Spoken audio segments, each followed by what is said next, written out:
जरा सोचो तुम 35 साल बाद बाहरी दुनिया में जाओ जो अब पूरी तरह से बदल चुकी है। लेकिन ये कहानी जितनी दिखती है उतनी सीधी है नहीं। कहानी की शुरुआत होती है 1962 में, जब यूएसए और सोवियत यूनियन के बीच युद्ध का माहौल था। चारों ओर अफवाह फैली हुई थी कि सोवियत जल्द ही यूएस पर एटम बॉम्ब फेंकने वाला है। तब डॉक्टर कैल्विन नाम के एक आदमी ने तो अपने बंकर में पूरे 35 साल का सामान इकट्ठा कर लिया। फिर एक दिन कैल्विन और उसकी पत्नी हेलेन, जो प्रेग्नेंट थी, उन्होंने अपने घर पर एक पार्टी रखी। पहले तो सब कुछ ठीक था, पर जल्द ही उन्होंने टीवी पर एक खबर देखी कि प्रेसिडेंट केनेडी सोवियत यूनियन पर खुफिया मिशन करने वाले हैं। हालांकि इसके बारे में पूरी जानकारी नहीं थी, पर कैल्विन काफी डर गया क्योंकि उसे लग रहा था कि युद्ध तो बस शुरू होने ही वाला है। उसने तुरंत सभी मेहमानों को घर से बाहर निकाला और अपनी पत्नी को फटाफट बंकर में ले आया। कुछ पलों बाद आसमान में एक एरोप्लेन उनके शहर से गुजर रहा था। अचानक उनका इंजन फेल हो गया और पायलट कुछ नहीं कर पाया। अचानक वो एरोप्लेन सीधा कैल्विन के घर पर क्रैश हो गया,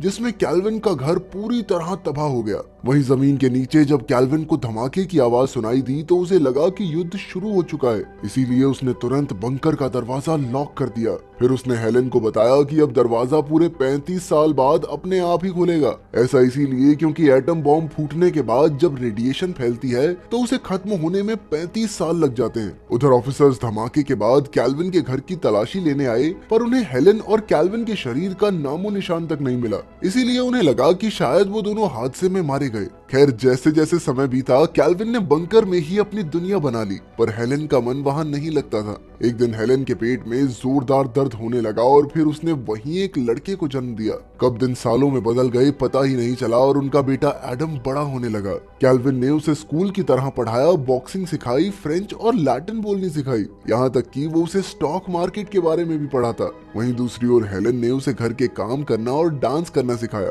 कैल्विन ने एडम को अपने बेसबॉल कार्ड्स का कलेक्शन भी तोहफे में दे दिया। खैर, उसके माँ बाप ने उसे बहुत अच्छे संस्कार दिए और वो हर रोज बाहर की जिंदगी जैसे काम करने का नाटक करते थे, जैसे बाजार जाना, टैंक में मछलियां पकड़ना और पौधे उगाना, ताकि एडम सब कुछ सीख सके। साथ ही वो मिलकर पढ़ाई करते और गेम्स भी खेलते थे। वहीं दूसरी ओर उनके घर की जमीन बिक गई और अब वहाँ किसी ने रेस्टोरेंट खोल लिया था। कुछ साल बाद वो पिज्जा हट बन गया और फिर एक नाइट क्लब। अब साल 1995 में एडम 33 साल का हो गया था। उसके माँ बाप ने उसे तोहफे दिए और एडम ने दुआ मांगी कि उसे अपनी जीवन साथी मिल जाए।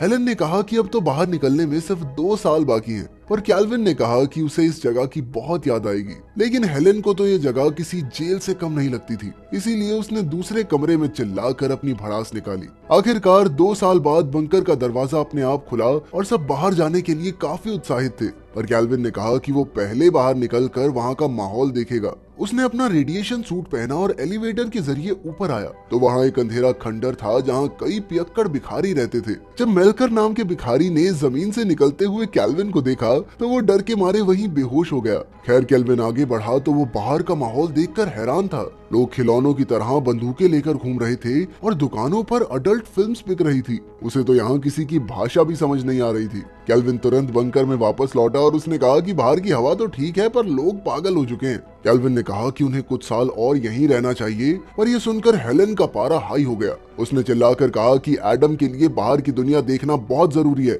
मगर कैल्विन नहीं माना और इसी बहसबाजी में उसे दिल का दौरा पड़ गया। अब खाने का सामान खत्म होने को था, इसीलिए हेलेन ने एडम को बाहर जाकर अगले कुछ सालों का सामान लाने को कहा। उसने एडम को पैसे और शॉपिंग लिस्ट देकर भेजा और साथ ही अपने सपनों की रानी ढूंढने को कहा। पर जाने से पहले कैल्विन ने एडम को कहा कि वो एक अडल्ट वीडियो स्टोर है, उससे दूर रहियो, वहाँ पे खतरनाक रेडिएशन है। खैर, जल्द ही एडम ऊपर पहुंचा तो उसने देखा कि मेलकर वहां धूप बत्ती लगाकर कैल्विन के परिवार की पूजा करने लगा था। खैर, एडम बाहर निकला और वो आसमान, बिल्डिंग्स और इतने सारे लोगों को देखकर काफी खुश था। वो हर छोटी छोटी चीज को देखकर उत्साहित हो जाता और हर किसी को हेलो कहता था। जब वो अडल्ट फिल्म स्टोर के पास से गुजरा तो उसने अपनी नाक बंद कर ली और दूसरों को भी जबरदस्ती नाक बंद करने को कहा। कुछ देर बाद वो एक बस में चढ़ा और जब बस चली तो उसका दिल बैठने लगा। उसने बाकी लोगों से बात करने की कोशिश की, पर वो बिल्कुल पुराने तरीके की इंग्लिश बोलता था, इसीलिए लोग उसे पागल समझने लगे। खैर आखिरकार वो दुकान पर पहुंच ही गया और लिस्ट से देखकर सामान उठाने लगा।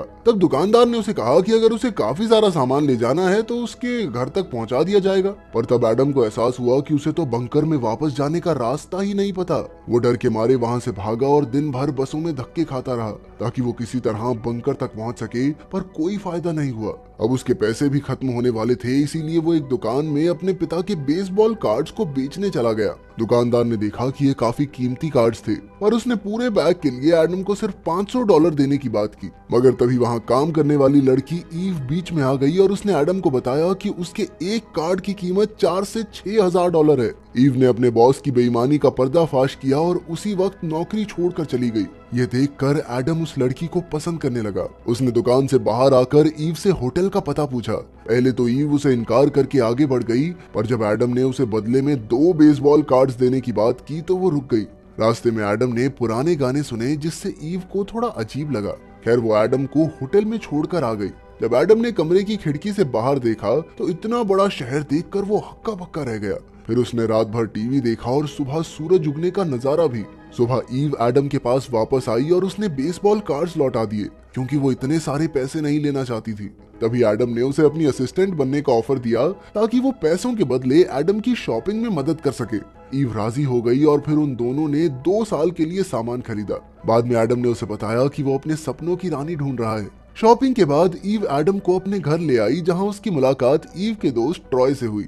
वहाँ की मशीन्स देखकर एडम काफी हैरान था। जब ट्रॉय ने उसके घर के बारे में पूछा तो एडम ने झूठ कह दिया कि वो अलास्का से आया है। उधर हेलेन को बेचैनी हो रही थी, इसीलिए वो भी बंकर से बाहर आ गई। पर जैसे ही उसने मेलकर और उसके दोस्तों को उनकी पूजा करते हुए देखा तो वो तुरंत वापस अंदर आ गई। इधर अगले दिन ट्रॉय ने एडम को बढ़िया कपड़े पहनाकर हीरो बना दिया। अगले कुछ दिनों तक ट्रॉय और ईव ने एडम को अपने साथ घुमाया, उसे नए गाने सुनाए, स्केट बोर्डिंग की और उसे समुद्र दिखाने भी ले गए। बाद में उसने बेसबॉल मैच भी देखा और तब उसे एहसास हुआ कि उसके पिता को बेसबॉल इतना पसंद क्यों था। फिर एक दिन बारिश होने लगी और एडम एक बच्चे की तरह बारिश में भीगकर खुश हो गया, मानो उसे जन्नत मिल गई हो। जब ईव उसे लेने आई तो एडम ने उसे गले लगाकर कहा कि उसके पिता बारिश देखते तो बहुत खुश होते। खैर शाम को ईव और ट्रॉय एडम को एक पुराने क्लब में ले गए ताकि उसका टांका किसी लड़की से भिड़ जाए। वहाँ की लड़कियां एडम की पुरानी बातें और उसकी खूबसूरती पर फिदा हो गई। तभी एक लड़की एडम पर डोरे डालने लगी, जिसे देखकर ईव को जलन हो गई। वो एडम को बाहर खींच लाई और उसे समझाया कि उसे एक अच्छी लड़की ढूंढनी चाहिए। फिर एडम किसी दूसरी लड़की के साथ डांस करने लगा और उसका जबरदस्त डांस देखकर सब हैरान रह गए। ईव अपनी जलन छिपाने के लिए अपने पिछले बॉयफ्रेंड से बात करने लगी, पर उसने एडम का मजाक उड़ाकर उसे मुकाबले के लिए ललकारा। पर एडम ने अपनी जबरदस्त बॉक्सिंग टेक्निक से उसके छक्के छुड़ा दिए। ये सब देखकर ईव को गुस्सा आ गया और वो अकेली घर लौट आई। जब ट्रॉय घर आया तो उसने ईव को बताया कि एडम एक दूसरी लड़की के साथ क्लब से बाहर गया था। ये सुनकर ईव को बिल्कुल अच्छा नहीं लगा और उसे एहसास हुआ कि वो एडम से सच्चा प्यार करती है, इसीलिए वो एडम को ढूंढने निकल पड़ी। और तभी अचानक से एडम उसके सामने आ गया, जिससे वो डर कर नीचे गिर गई। एडम ने उसे अंदर लाकर उसके जख्म पर पट्टी की और अपने दिल की बात कही कि वो ईव के सिवा किसी और लड़की के बारे में सोच भी नहीं सकता। इसके बाद उन दोनों ने एक दूसरे को चूम लिया। फिर एडम ने उसे अपने परिवार के साथ 35 साल बंकर में रहने की सच्चाई बताई। उसने कहा कि वो ईव के साथ शादी करके उसके साथ बंकर में रहेगा। ये सुनकर ईव को लगा कि ये कोई पागल आदमी है। ओह शिट, मुझे एक पागल आदमी से प्यार हो गया, ओह माय गॉड। उसने जैसे तैसे एडम को घर से बाहर भेज दिया। फिर अगले दिन ट्रॉय ने एडम को गाड़ी चलानी सिखाई। अचानक एडम की नजर अडल्ट वीडियो स्टोर पर पड़ी और वो उसी गली में घुसकर अपने घर तक पहुंच गया। उसने देखा कि मेलकर ने तो बंकर के बाहर एक नया ही धर्म शुरू कर दिया था। तब एडम दौड़कर ईव को एक खबर देने पहुंचा, पर वहां तो 2 साइकाइट्रिस्ट पहले ही उसका इंतजार कर रहे थे। पहले तो एडम ने उनसे बात करने का नाटक किया, पर जैसे ही उसे मौका मिला वो घर से भाग निकला। एक डॉक्टर उसके पीछे भागा और दूसरी ने पुलिस को फोन कर दिया, लेकिन ईव ने उसे रोक दिया क्योंकि उसे एहसास हुआ कि वो गलत थी। तभी एडम दौड़कर वापस आया और उसे बेसबॉल कार्ड्स देकर होटल का बिल भरने को कहा। फिर वो अपने सामान वाले ट्रक में भाग निकला। फिर ईव और ट्रॉय एडम के होटल में गए और उन्हें कई सारी चीजें मिली जो 1960 के जमाने की थी। साथ ही कैल्विन के स्टॉक मार्केट्स के सर्टिफिकेट्स थे जिनकी आज लाखों में कीमत थी। तब उन्हें एहसास हुआ कि एडम बिल्कुल सच कह रहा था। उधर एडम जैसे तैसे बंकर में पहुंच ही गया और उसने अपने माँ बाप को गले लगा लिया। वो पूरे 2 हफ्ते तक बाहर था, जिससे उसके माँ बाप काफी घबरा गए थे।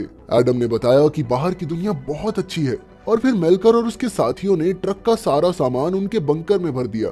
उधर ईव एडम को खोज रही थी तो ट्रॉय उसे अडल्ट वीडियो स्टोर में ले आया, जहां वो जमीन पर कूदने लगे ताकि उन्हें एडम का बंकर मिल सके। खैर काफी देर खोजने के बाद भी उन्हें कुछ नहीं मिला तो वो बाहर आ गए, पर तभी उन्होंने एडम को किसी बिल्डिंग में घुसते देखा। ईव ने तुरंत दौड़कर उसे चूम लिया और फिर एडम उसे अपने माँ बाप से मिलाने ले गया। कैल्विन और हेलेन को ईव बहुत पसंद आई और उन्होंने एक साथ डिनर किया। तब एडम ने अपने माँ बाप से 2 महीने और बंकर में ही रुकने को कहा। इसके बाद उसने कैल्विन के स्टॉक्स बेचकर एक नया घर बनाया जो बिल्कुल उनके पुराने घर जैसा था। मेलकर ने भी शराब छोड़ दी और साफ सफाई में उसकी मदद की। जब सब कुछ तैयार हो गया तो एडम अपने माँ बाप को घर ले आया। उसने कहा कि इस तरह उन्हें इस नई दुनिया में धीरे धीरे घुलने में आसानी होगी। बाद में जब हेलेन और ईव डिनर की तैयारी कर रहे थे तो एडम ने कैल्विन को बताया कि कभी एटम बॉम्ब गिरा ही नहीं था। असल में जो धमाका हुआ वो एक प्लेन क्रैश का था और बाद में सोवियत यूनियन भी खत्म हो गया। पर कैल्विन को इस पर विश्वास नहीं था, इसीलिए वो फिर भी भविष्य की सुरक्षा के लिए एक नया बंकर बनाने की सोचने